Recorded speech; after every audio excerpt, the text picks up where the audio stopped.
Nauna na pong ibinalita, kinumpirma rin ata ng Philippine Marines na eto pong or doon sa 18 na iprinesenta nga ng isang DDS attorney, DDS lawyer para akusahan si former Senator Trillanes at ang ICC ng corruption. 6 daw doon ay hindi talaga ex-Marines. At ang dalawa daw doon ay mga bodyguard or mga Hawi boys ni Sara Duterte at posibleng miyembro daw ng Sara Duterte Army. Tapos eto, ibig sabihin, 10 lang daw doon talaga ang ex-Marines.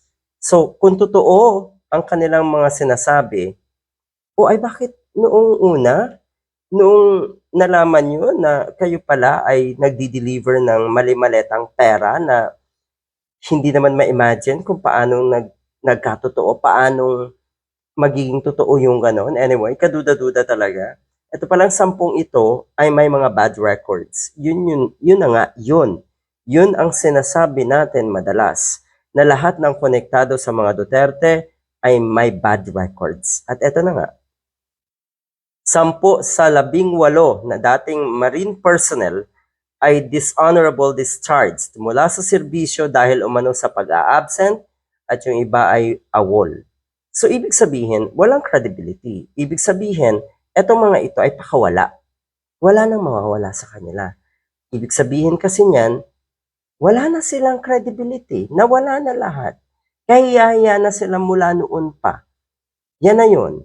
Akala nila kasi sa puntong ito, magiging kahanga-hanga sila.